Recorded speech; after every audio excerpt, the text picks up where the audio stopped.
Welcome to the LIMB-itless Podcast. The LIMB-itless Podcast is centered around exactly that, being limitless.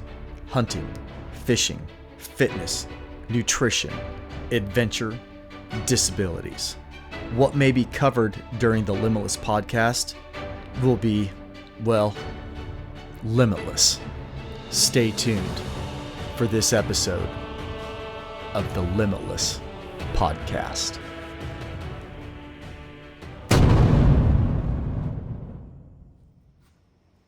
Well, this is a really cool episode that I get to share with my good friend and successful archer. We can officially say that now. I'm here with East Coast Nick on the Ritter Ranch. We're in the shop. You're getting a stellar view. Looking out through some, man, it's crisp September weather this Beautiful morning. It's gorgeous. We got to sleep in, no alarm, Sunday morning. Which was nice. And we've been hunting the opening weekend of Whitetail here in Maryland. We're out on the Eastern Shore, and we had success. So how long have we been doing this? 2 years? I bought the bow. This is the third deer season I've had the bow. So I hunted 2 full seasons in the GW with the bow and no luck. And this will be the 3rd season. Okay. We got it on the 2nd day. Which is pretty good because I can pick the rifle back up now. So you started out with a Mission Hammer. Mission switch. Mission switch. And you messaged me via Facebook asking or looking for some input on some decent entry-level archery equipment and thoughts on the gear. Bought the bow, started shooting. Did you hunt with it for a season before we put gas bowstrings on it? I don't recall. I may have. I think it was right after that first season we put the gas springs on it because it had gone out of tune and we were struggling to get her to go back in. Correct. And that was, you had hunted with it for a season before you and I really connected and started this friendship and outdoor venture together. Mm-hmm. And through that process, you brought your bow over and we worked on tuning. You ordered your gas ghost bowstrings. We built and fletched new arrows for you, victory arrows. Mm-hmm. And that led us into turkey hunting together as well. And we spent an entire year scouting, turkey hunting, and deer hunting the George Washington Wilderness area together. Some heavy packs, some wet, cold days packed in there, hanging out together and chasing deer and turkey all over the place, up and down those ridges, to finally show up here on the Eastern Shore and have it's a 200-yard walk. Yeah, it was by far the easiest walk that we've had together. Yep. To any sort of down a brush hogged trail onto an old 2-track that runs along an irrigation ditch to the ground line to the location that I had set up for you and I to hunt for this opening weekend. But so you showed up Thursday. Got here Thursday night. Yep. Got here Thursday evening, and we had, thanks to Chris Dunlap, compliments of Chris, we had some Texas whitetail hamburgers that were processed by Myricks Taxidermy and Meat Processing, and they're bacon jalapeno venison burgers. Man, those were good. They were delicious. And got our gear prepped and looked at the Onyx, showed you where the blind was set up. We watched photos. We had a couple of bucks on camera the night before, and we set our alarm. We got out to the blind well over an hour before the sun came up. Yeah, it was hour before legal light, I think, the first morning. Yeah. We got out there bright and early. That was after a hot cup of coffee and some oatmeal. in the kitchen. And nice, easy walk out to the blind, settled in, got the camera set up. I want to talk about that camera setup really quick because that ended up working out really, really well. That's a tasty beverage. So I wanted to have the view out in front of the blind. So I took a Latitude Outdoors gear strap that you would use up in your tree saddle, and I strapped that to the tree right about, it must have been 3.5 feet off the ground. And one of the webbing loops, or the webbing loop that's right by the adjustment buckle on that strap, you should grab one and hold it up on the camera. But that webbing loop is just big enough for my GoPro tripod. I have one of those. I don't remember I should have been more prepared for this podcast with gear. GoPro makes a handheld tripod that extends out into like a short selfie stick, and the base of that little tripod fits perfectly through that loop on that Latitude Outdoors gear strap. So I was able to put my DJI Action 4 on that GoPro tripod and slip it into the gear strap, and I ran it in loop mode attached to a Dark Energy Poseidon Pro. And on that Latitude Outdoors gear strap, it has the tail end of it has an adjustment and clip on it so you can attach your backpack to it. So I took the loop portion of the webbing and put my Poseidon Pro in there and then cinched it down, and it held that Poseidon Pro up off the ground and acted as a strain relief because my cord for it wasn't long enough to just reach the ground. So it worked out perfect, and it gave a beautiful view. It was a great view of the shop. Right out in front of the blind. Yeah. And then inside the blind, we had a regular camera tripod with a Canon G50 running. And that blind, which I am not a fan of blinds, I just don't enjoy them. I feel confined. You can't see other than what's right in front of you. I think it builds complacency in people. They feel like, well, because I'm inside this tent and it's dark, at least for me, that the deer can't hear or see me, and there's a lot of movement, there's a lot of talking, a lot of fidgeting, and I think it builds complacency into the hunters and the hunt, and I'm just not a fan of it. I would much rather be in an elevated position or spot stalking, but that's just me. But anyhow, I do know they're effective and they are a tool, and that's why I put it out there. It's the Baronet has a new run of blinds this year, and this thing has it has no see-through windows on it from the outside, and it is big. You can stand up. I'm 6 foot, and I can stand up in the center of that tent without having to lean over. Yeah, you could easily stand up in there. And there's plenty of room for both of us sitting next to each other. Huge amount of room in there. We could both draw if we needed to. Yep, we had my backpack, 2 of the Baronet tripod chairs. We had a full-size camera tripod and the G50 in there. We had 2 bows in there that had arrows knocked. Yep. And we could both, if the situation would have presented itself, we both could have gone to full draw at the same time and shot a double. Very easily in there. Plenty of, we probably could have snuck a third person in there if we really, really wanted to. And still had ample room. Yeah, you could put 3 people in there, but you'd only have 1 person drawing. You need to give him room to draw. Yes. You couldn't. I don't think you could have 2 people drawing with a third person in there. But you would still, I think, be very comfortable with 3 people in that blind. If you're rifle hunting, you could easily hunt two. You could probably hunt 3 people out of it if you wanted to. I agree. With the third window it has.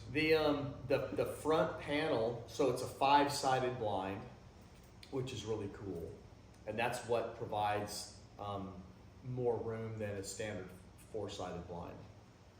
The front panels on that blind, they're triangles, and the two side windows, the way that the triangle is fitted into that front panel, they drop down, provide great shooting channels for two shooters. Mhm. We didn't, and then it has an inverted triangle in the dead center. We left that down. We tried opening it yesterday, just seemed like it let so much more light into that blind that I didn't care for it. Here's the kicker, and a lot of people are gonna think this is crazy, but where this blind is set up and this 7 acres of slash and overgrowth that I have, that back corner, when the foresters did their work, but that one back corner has a very small patch of basically no debris. And all I had to do was go out with the weed eater and keep the overgrowth and the weeds cut down. And it's a perfect little clearing, but it's 15 yards from where the shooter is sitting against the back wall of the blind to where the majority of the deer loiter in that little tiny cleared patch, which is super close. And that makes it even more imperative that when you're inside that blind, we wore all black from the waist up. We blacked out our faces, and we were tucked all the way against the back wall of that blind. Because if you have not done this yet, I 100% encourage you to do so. If you prefer to hunt in blinds, get out in front of your blind and have somebody look through the window midday when there's full light coming into that blind, and look and see how much the human eye can see. It's very educational when that happens. And it was very educational for Nick. He could see that just bringing his hand up at a normal distance in front of his face, you couldn't see his face, his hand glowed. Even his bow, when he would pick up his bow, it just glowed. So wearing all black inside the blind was key. But we went out and we got set up first thing in the morning, and the squirrel activity was insane. They were super vocal that first morning and very irritable.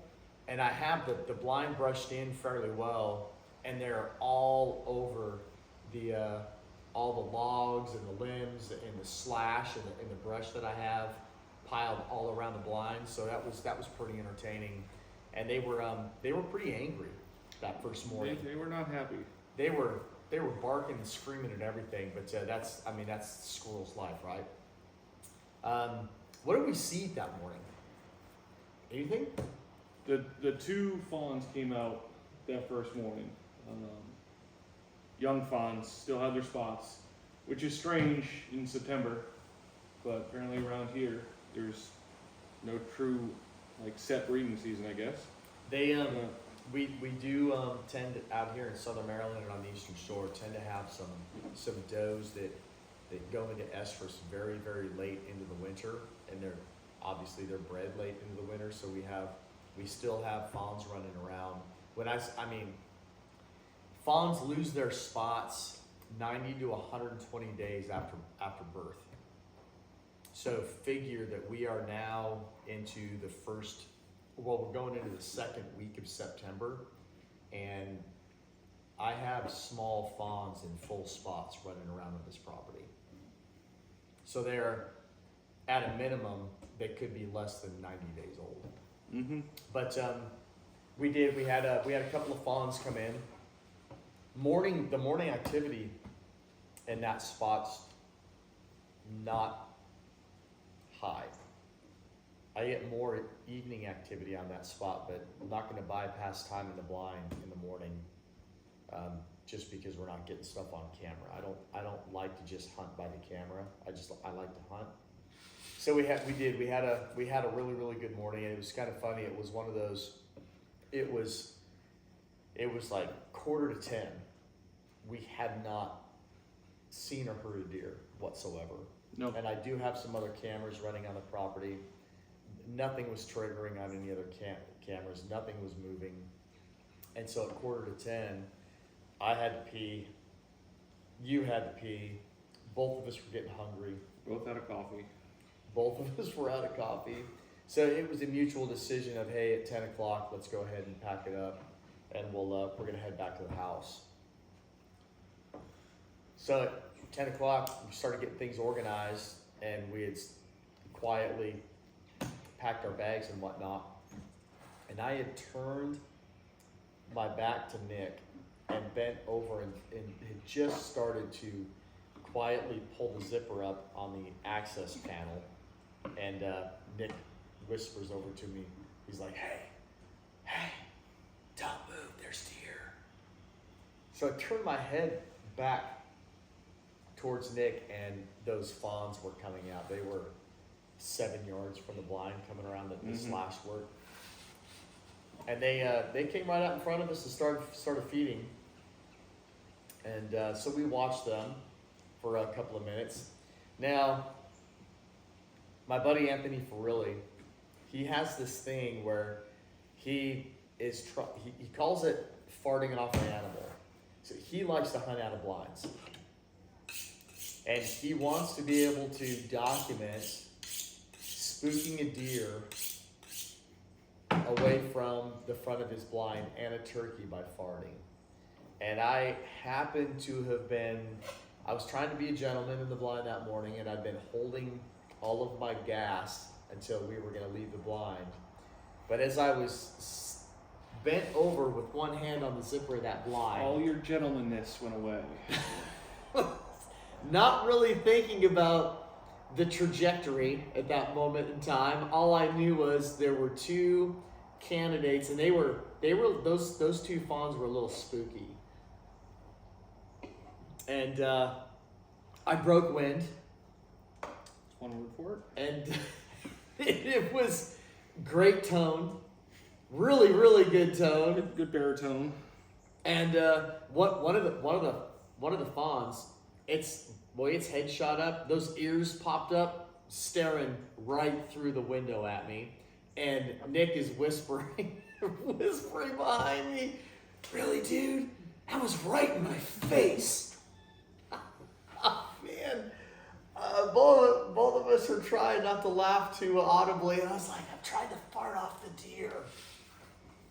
Anthony Fiorilli, a.k.a. Mussolini, he would have been very, very proud at that moment. Yes, but a baritone fart will not scare off two fawns at 10 yards. At best? Yeah. Yeah, no, they didn't. It did get their attention. Well, one of them. They cared for about 10 seconds. One of them went right back to snacking. And I think when the one looked into the blind, I think he's probably thinking, "Dad, is that you?" So anyhow, we sat back down and we watched them for a minute. They finally cleared out, and we waited about 15 minutes after we couldn't see them going through the trees anymore, and we snuck back to the house. Kind of got recocked. We had I forgot. We had prepped a roast. We had prepped a venison roast. And when we got back to the house after hunting that morning, wow, not just the kitchen, the entire house smelled spectacular. It was amazing. We went back out that night. Nothing. Nope. Nothing. Quiet as could be.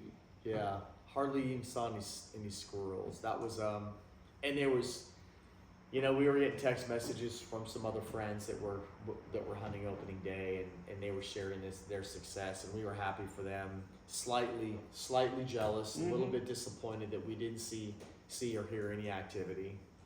Came back to the house, had a really good venison roast dinner. Tara was sending us messages, letting us know how good the roast was, because she didn't wait to have dinner with us. I don't blame her. I don't blame her wouldn't either. I wouldn't have waited either. We came back kind of late. And so we had venison roast and chilled out for a little bit. Set the alarm clocks. A little later the second day. Little later the second day. We didn't need to get out in the blinds as early as we had. And so we got up and did it again yesterday. Mm-hmm. And yesterday morning was more or less a repeat. Yep. Of first day.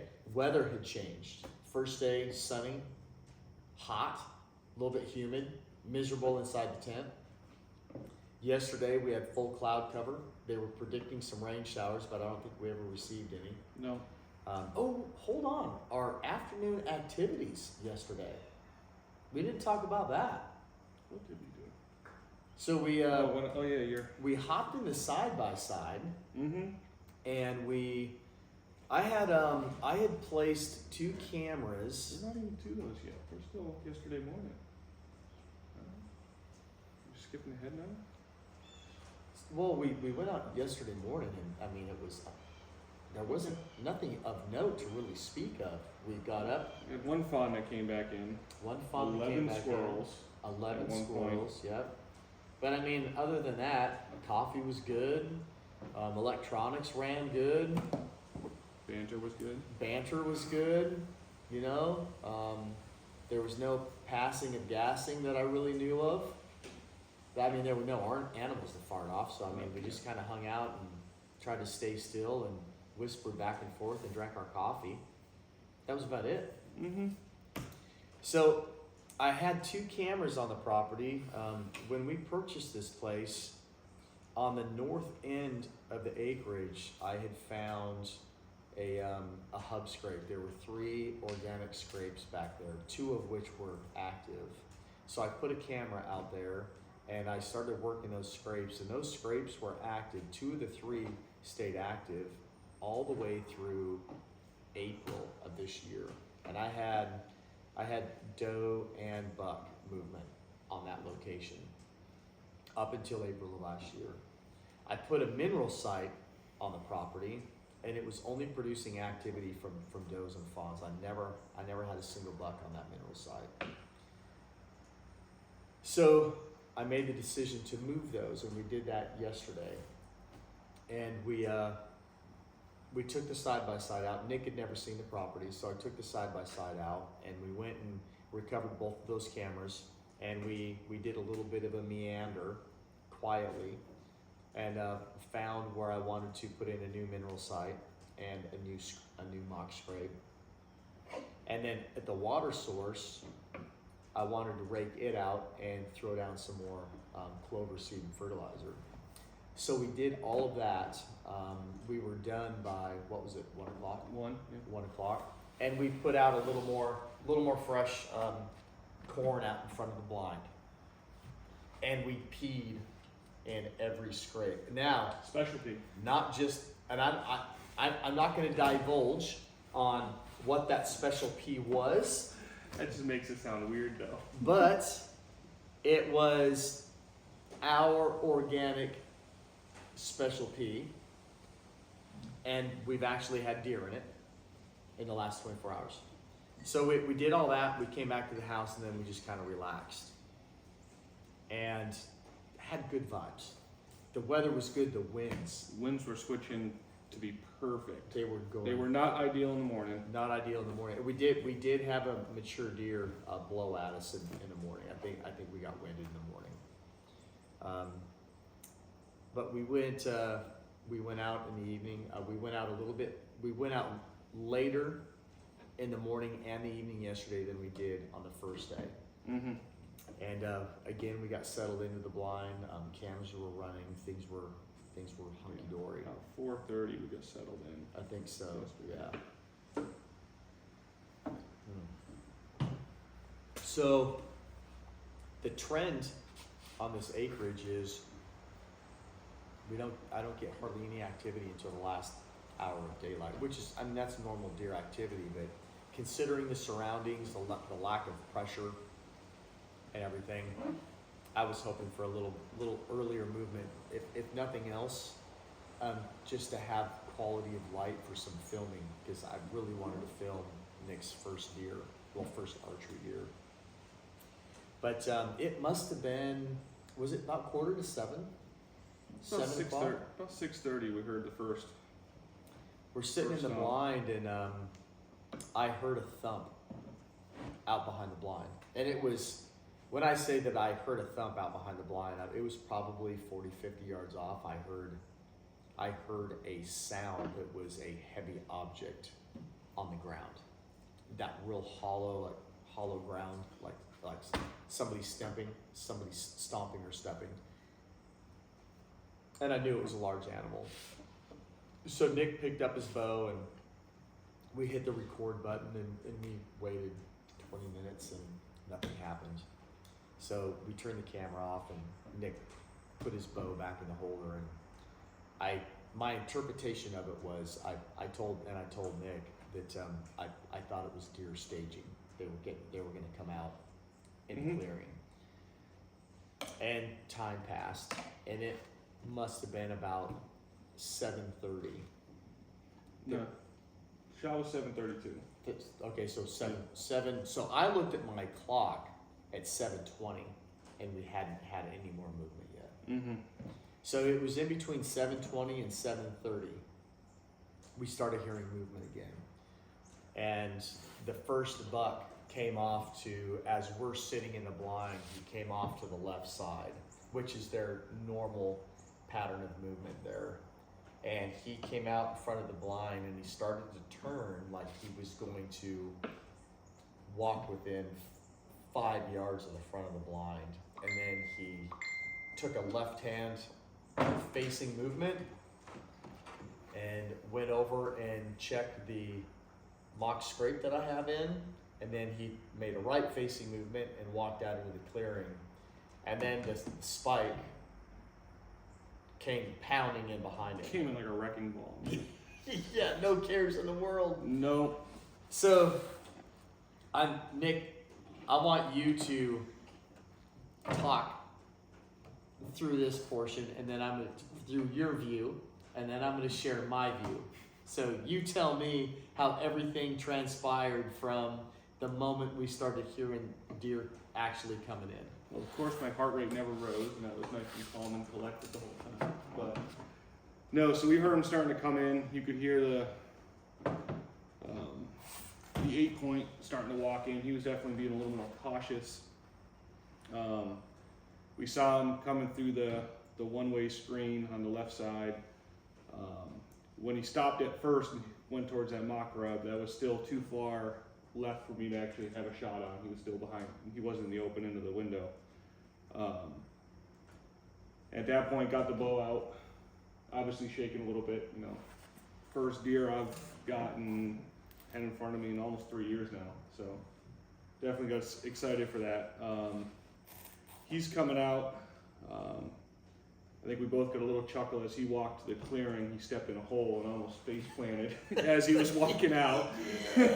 So we're trying not to laugh as this guy's coming out, and he's a step from getting in the window, perfect broadside, and here comes this wrecking ball of a spike in not 3 yards from the blind when he came past, and just comes crashing in and stands right in front of the buck.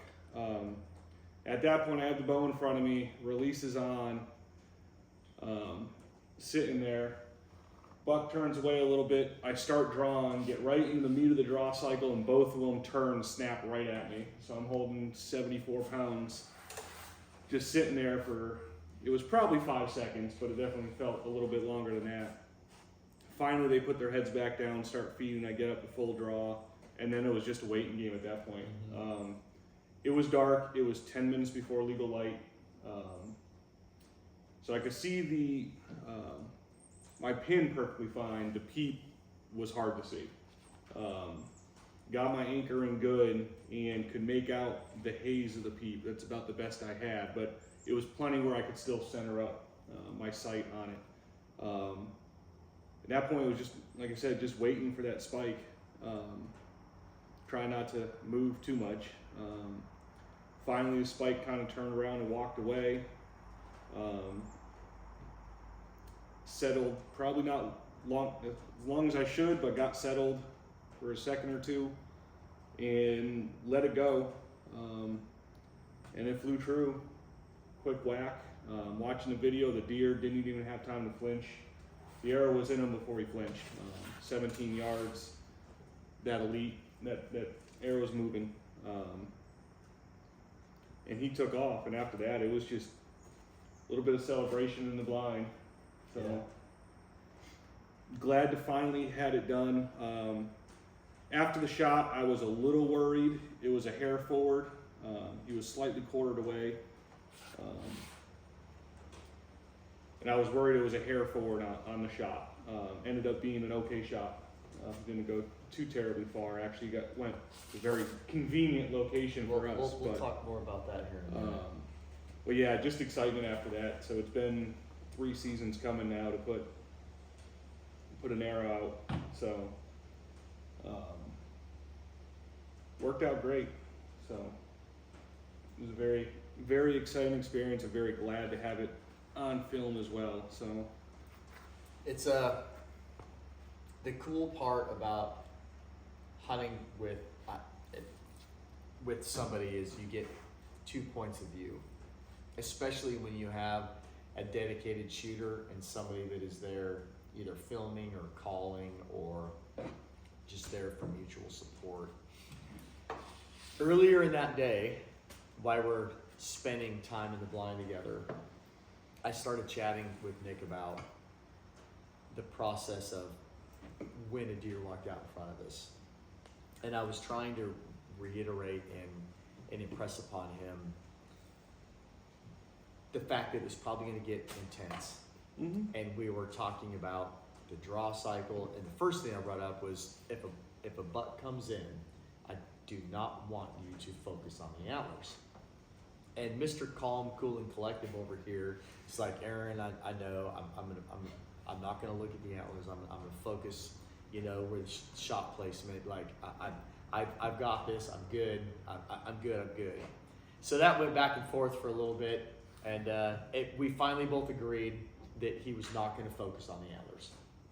And we talked a little bit about, this is where you want to keep your bow so it's not catching any light coming through the window.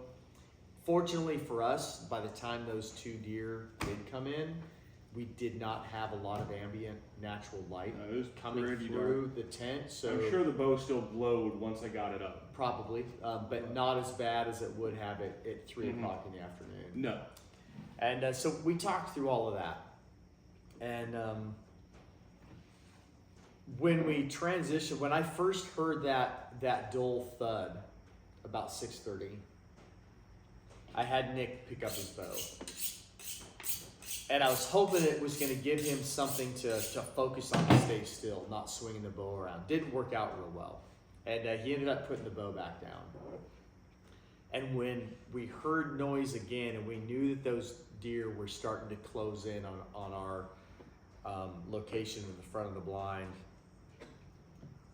the atmosphere in that blind completely changed. And the energy and the buck fever just immediately started ripping through his body. And it was so much fun to watch. And I'm looking at the screen on the little LCD screen on the G50, and it's completely black. There wasn't enough light in the blind anymore to capture footage, even though it was running. So I turned the video on my phone, and I had it on selfie mode so I could see the screen, and it was picking up enough light inside the blind where I could have videoed Nick coming to full draw. But the problem was the light from the phone, I was afraid, was going to illuminate us inside the blind.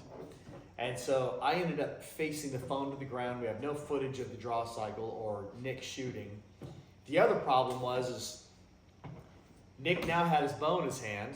He was shaking from tip to tip. The bow was moving all around. I'm trying to manage his excitement a little bit. This deer it's a really, well, you're looking at it. Here's a full velvet 8-point buck. He walks out in front of us, and I'm trying to get Nick to just hold his bow still, not draw yet. Just wait, hold on, wait. And then the spike comes crashing in. So now we have 4 eyes, 4 ears, all on alert, all looking around. All less than 20 yards. Yes, less than 17. They were less than 17. And finally, and it was the kind of, I was like, all right, pick up your bow. And he'd start to pick up his bow. Stop. All right, put your bow back down. All right, pick up your bow. All right, draw your bow. And when Nick came to full draw, I'm watching the deer, and I'm watching him. And for those that are not watching this podcast on YouTube, I suggest that you give it a watch. We're sitting in the shop. We have the what is it? The 6x2 card table folded out. All this background noise. Nick is processing his deer right now on the podcast. And no judging on that. We'll just put that out there. We're gonna grind it. We have not only his first archery deer, but it's his first antlered deer, and it's in velvet. Antlered deer with a bow, first deer with a bow. And I'm drinking a tasty bloody beer. So it's a light beer. It's a light lime beer with some Bloody Mary mix in it. And we have some other accoutrement here. But anyhow, if you're watching this or you're listening to this on the audio podcast, the YouTube video is great because you're watching Nick carve out his first deer, butcher his first deer. Anyhow, he comes to full draw, and I'm watching his bow hands, and he is making some massive figure eight. And I'm just thinking to myself, man, I hope this is going to be a good shot. Please settle out a little bit. And very thankful that this deer was at 17 yards or less. There was so much excitement in the tent. And from my angle, it was a pretty good shot, but I was really concerned with that spike. And the spike finally peeled out of the way. And it's no joke. When that shot broke, it was the retort of the bow and the smack of the arrow. It was almost one sound. The bow, so we spoke earlier that your first bow was a mission. Mm-hmm. When I switched from Elite to Hoyt this year, Nick purchased my Elite Omnia, which is a Badlands bow. We're both Badlands fans, so he has an Elite Omnia, and it's drawing at about 74 pounds. Yep. And Nick has a 29 and a half inch draw. And is it still set at the same let off as when I sold it to you? Yes. So 77% let off. That bow is sending, and what's the grain of your? 446, and I think we measured it at 306 feet per second. Yeah. It's less than a 450 grain arrow. It's traveling over 300 feet per second. So just imagine it at 17 yards when that shot broke. It was a continuous sound of the bow going off and the arrow hitting that animal. And he jumped and kicked, textbook response to being hit. I mean, it just cracked. Now, the arrow. Nick he's shooting Victory Rip TKOs. Mm-hmm. And if you're listening to this via audio, I'm showing you the broadhead. I am a huge fan of the VIP Combat Veteran. VIP is a US-based, all-American made broadhead. It's owned by a Navy veteran out of Texas. This is a 4-blade mechanical. It's a no-fail broadhead. I encourage you to look it up. I've been shooting VIP broadheads since 2018. I started out shooting the original VIP Veteran 2-blade. The next year, the Combat Veteran came out, and I started shooting the Combat Veteran. I've harvested deer with the 2-blade out of a vertical bow and a crossbow. I've harvested deer with a Combat Veteran out of a vertical bow and a crossbow. And then I helped Matt test his 3-blade Commander, harvested deer out of my vertical bow with the Commander. The Combat Veteran is my favorite broadhead. I prefer and shoot the 100 grain. I have used 125s. This broadhead, I have put this through the full shoulder of a Pope and Young, a green score, Boone and Crockett size whitetail. Nick put this broadhead through he didn't put it through the shoulder bone. It hit the leg bone on the exit side, and you can see where it almost like fractured the upper portion of the leg bone when Well, it passed it did through the leg fracture bone. probably about a ½ inch in, and there's an addition. The blades went even deeper than that. Did they? Yep. So he did not get a full pass through on this shot. After I waited about 30 minutes, I thought that I heard him crash. I was very confident that I heard him crash. We sat in the blind for about 30 minutes, and I snuck out, went out to where where he hit the deer, and I found 2/3 of the arrow laying on the ground. Had good blood on the arrow. Could not see the back end of the arrow, so it stayed with the deer for a short distance. Came back to the blind, and we shared some fireball together. We did some more high-fiving, shared a prayer together, and kind of got our stuff together. Took a few more breaths, got headlamps, and roughly 40 to 45 minutes after the shot, we started track. Carry on. Yes. Talk about the track. We started off about probably 10 feet from the shot. We got first blood, and at first it wasn't a lot. Nerve-wracking, wasn't it? A few specks here and there, and yeah, and you know, I had that fear going through my head of it was far forward, so it was definitely nerve-wracking. The arrow did have good blood on it, and then we got maybe 10 yards further, and we found the back of the arrow, and that was soaked in good blood. Yeah. So at least we knew he had a good hit at that point, and it was just tracking him down. But he went right through that what would you even call it? It was previously It's forested. It's just slash nasty. Yep. So last November, this 7-acre parcel was completely forested. I took every standing tree off of it and did what foresters typically do, and they left all the debris there. Mm-hmm. And I did not have a tractor yet, and so it's been sitting there for 10 months, just growing out of control. Getting nasty. Yeah. And it's very difficult to walk through now because it's a constant trip hazard. Mm-hmm. Anyhow, go ahead. So it was a hair tough tracking in there just because, I mean, if it's not on the tops of the leaves, it's hard to see anything underneath it. We followed the trail. It's maybe 70 yards across that area, 100 yards across that area. And the blood was getting better as we went, which was good. So we slowly made our way through there. Hearing that crash and stop, we assumed we were going to find him somewhere in that scrub. But we get to the far side and the blood kept going. And we're like, shit. Not down yet, still had decent blood, but the blood trail from then picked up significantly. It was pretty much a solid trail for another 60 or so yards, getting more and more.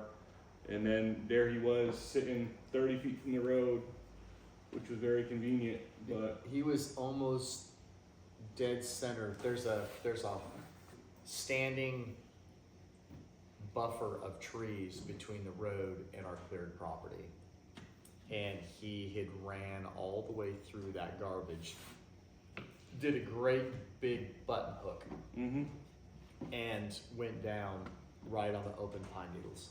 Yep. And you could literally, if you turn your head, if you turn your head to the east, you could look through the trees and see the drainage ditch and the dead-end road that goes down past our property to my neighbors. It was very convenient. It was very convenient. It was very convenient. So we found him, a little more celebration, got a few pictures there. And then you took off, went and got side by side. Yep. I did the quick and easy drag, the 30 feet to the ditch, waiting for you to get back. You pulled up with a side-by-side. I think we 2 cold beers. 2 cold beers, a little more celebration. You gave me a hand pulling them through the ditch. We swung them right into the tailgate of the side by side. We did. Tenderizing. Slightly meat. tenderizing. Yeah. But threw them up in the side by side. Had a nice, minute drive around back to the property. Went back and gutted them out a little ways back in the property. Yeah. So you wouldn't attract critters too close. Tara had some really good venison chili waiting for us. Yep, yeah, so before, Holy cow, that was good. yeah, so we gutted them out, then we came in, had a little venison. We hung him on the tractor first. Did we hang him on the tractor first? Before chili or after chili? That was after It chili. was chili. Okay, After chili. Okay, all right. Yeah, so we gutted them out, came back, we were both a little hungry. Is what, 8:30 at that point? 8:30? Maybe a little later. Maybe later. Yeah, it was definitely later than that. So went inside, cleaned up a little bit, had a bowl of chili. Came back out and got to work. The tractor, you got the claws on the front of the tractor, that just made, It has I have The a gripper, grapple. yeah. I have a grapple. that made easy work of it. So we were looking at rope to tie them up, and you got the hooks on the bottom. I said, let's just throw the legs right on the hooks. And that worked fantastic. Yeah.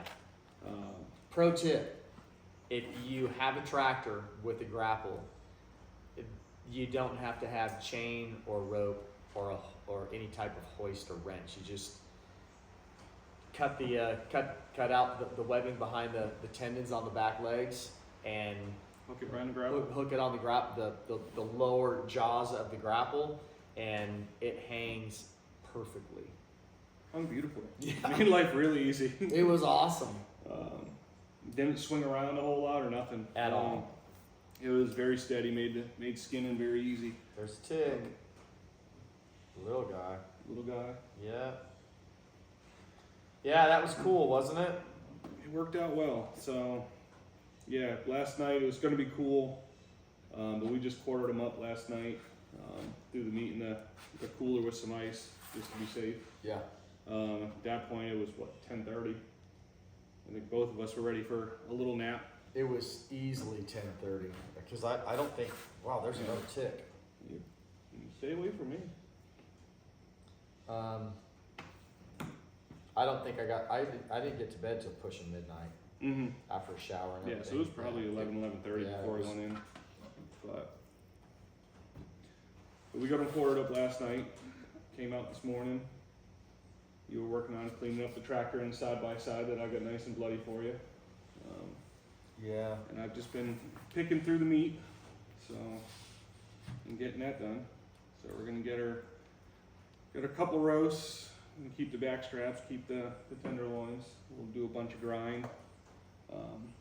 My better half is not always the largest fan of me doing this at home in the kitchen, so I appreciate the generosity letting me get your table all bloody here.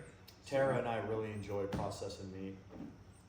So let's talk about some more key some key gear and some stuff that we did that we really enjoyed from this hunt. We talked about the Victory Broadhead. I can't speak enough about the Victory Broadhead. And if we're going to do this, I didn't start this podcast out talking about sponsors, so I'm not going to share listener codes in this episode. But let's give a shout out to the Limitless Podcast sponsor crew. We have On Point Adventure Foods. We have Phelps Game Calls. We have Hunting Day Coffee. We have Which was Vor- very important this week. Oh, we drank a lot of Hunting Day coffee. A lot. We have Vortex Optics. We have the Love Sauce Hot Sauce, and we have Wilderness Athlete. Again, there's previous episodes have your listener codes for those 6 brands. Those codes will get you there's another tick. It will get you a discounts depending upon the company, anywhere from 10% up to 25% off of gear for you as a listener. And there's no kickbacks to this podcast. Those listener codes are provided purely for your benefit. So let's talk about some other key gear. The honorable mention is the Combat Veteran VIP Broadheads.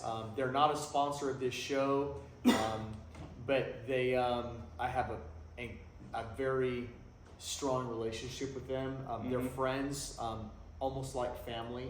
Yep.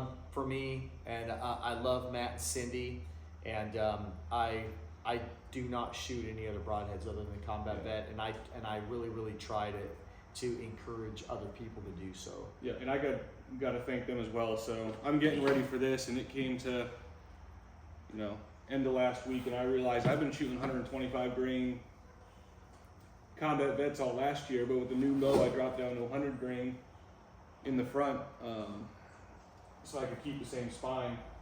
And I didn't have any 100 grain, so I emailed them, went on just their contact us and sent them a message saying, hey, I bought a few of these Combat Vets last year, the 125 grains, and the tips on these you can replace. That's the difference in the weight. And I just sent them a message, is there any chance I can get some tips for the 100 grain, because I don't see them on the website. And within 15 minutes I had a response saying, we see you ordered them, we can send them right out to you. And within 45 minutes, we had 4 emails back and forth, and I had 100 grain tips on the way to me. I can't say enough about that customer service. It was great. So thank you, Cindy, for helping me with that. And fortunately, I have a supply of Combat Vets here at the house, so that when Nick showed up, I just handed him a brand new pack of.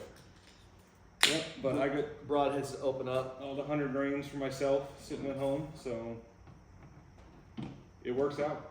Yeah, so it worked out really well, and it did its job very well. So solid company. Speak of sponsors, so we drank our body weights in Hunting Day coffee this weekend. That was a bad influence. It was we had coffee flowing. It seemed from the point of waking up until we were closing the evening down out in the blind. Drank Wilderness Athlete. Excuse me. It was so hot the first day. Went through a lot of fluid, so thank you to Wilderness Athlete for that. And Vortex Optics, rangefinders, and glass. But the Rack Addicts Killing Pad. I love the Rack Addicts Killing Pad. I love introducing people to the Rack Addicts Killing Pad. Nick's been carrying one in his backpack since we started scouting for 2 years now, and hunting the Appalachians. And he finally was able to use his Rack Addicts Killing Pad last night. We stretched it out on the cement stoop in front of the shop with his deer hoisted up, and used it as a meat tarp, which is one of the main purposes that I use with the killing pad.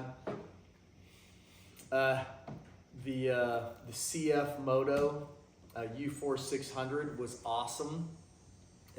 Having that at our disposal to cruise around on and to drive up next to that deer, we drug it. It was 40 yards total. I don't think it was 40 feet. We had to drag it From where it from where it was fell to the out tractor. to the street. Yeah, it was 40 feet. I think it was further than that. It wasn't far. Okay. It was not far. 40 feet, 40 yards, it's all about the same. It was a very, very short drag. So that was really nice. And then again, we talked about it. I just had the Kubota 3300 delivered this past week.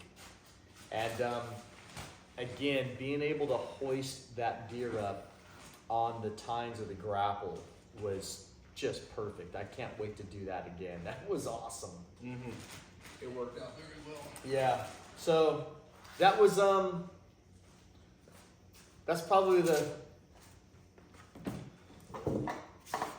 gear stuff that I want to chat about in this episode. This has just been an incredible journey.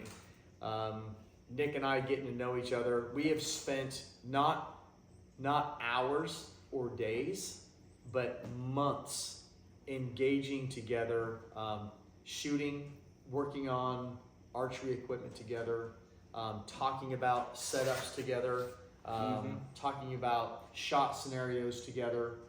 spending time in camp together, spending time on the trail together, scouting together, scouting together, spending time up in trees in our saddles, another tick, hanging out together, hunting together. And we've shared 100-pound pack loads together to going in and hunting areas where the nearest water source to our pitch site was 1.5 miles away.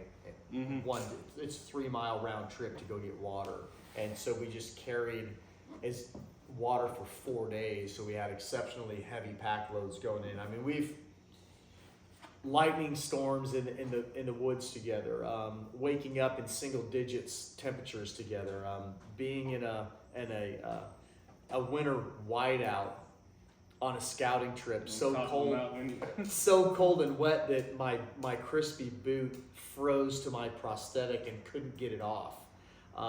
We've shared some incredible experiences and made great memories, and we almost felt like we were cheating this last weekend. It 100% felt like we were cheating a little bit. We have never hunted this way together, ever. No. We slept in warm beds or cool beds. We had AC running. Yeah. We had meals cooked in the kitchen. Yeah. Not in a hot showers. Not in a jet boil. We had a shower. You just leave it at showers. Yeah. We had 200-yard walk to the blind. we had porcelain to sit on and pea traps at our disposal. I mean, that's a comfort that most people take for granted. And a 200-yard walk out to a blind. Very different experience, and it all came together. And there were a lot of firsts. What were all the firsts? So, first archery, first velvet, first deer off the property, first blood in the side-by-side, first blood on the tractor. Yeah. Pretty cool. You right over there? Man, I'm covered with ticks. I sprayed my lower half as I've been running around, and I'm pretty sure it's when I went and dumped the carcass. Because I was out there in the grass and whatnot in the pines. I'm pretty sure it's from when I went and dumped the carcass. But man, this was a great adventure. It's not over. No, a long time coming. I really hope we surpass it in the future. Not that this wasn't a great one. It was, but this fall we got 9 days planned up in West Virginia, hiked in, back to our norm, our comfort spot. Yeah, the way we like to hunt. Yep. So I'm very excited for that. So that's archery, deer, and bear season. Buck only, I believe, at that point, but deer and bear season. So hiking in a couple miles. Spot we scouted this spring where we had the whiteout and nice cold temps. I'm excited for that. I'm ready to get out there and spend a week out away. So that's going to be a fun trip. Yeah, it really is going to be a good trip. I'm very excited for that. And we're gonna have videography along with us for that one. Yeah, that's gonna be good stuff. This was, the other cool part about this weekend was about 3.5 hours northwest of here. We had a couple of other friends hunting together, and on a piece of private. And another gentleman in our core group of friends, archery friends, took his first antlered deer, and it was a velvet whitetail, 8-point as well. So it was just in our tight circle, what we call our quiver of men. You and Colby both harvested your first archery deer, antler deer, and velvet deer. It was a cool weekend. It was a good weekend. There was a lot of joy in the blind all the way around. Yeah. Yep. So, all right. I think that's going to be it for this episode. Do you have anything else you want to say or talk about? I don't. I appreciate the hospitality from you and Miss Limitless. Appreciate you letting me take Miss Limitless. Miss I like Limitless. it. Take the first deer off the property. So that was I do appreciate cool. that. So, yeah. Yep, and breaking in all your toys. It So, was a good sacrifice, man. I wouldn't do that for just anybody. It was a pleasure. so. All right. Well, thanks for listening in. Again, this is the Limitless Podcast. Big game season 2024-25 has officially kicked off, and it kicked off with an incredible weekend. You just finished listening to opening weekend experience for this big game season. A lot more coming. I will be in the mountains, the wilds of Idaho, in 11 days from the time that we're recording this episode, so I'm pretty stoked about that. More to come. Thank you, Nick. Be limitless.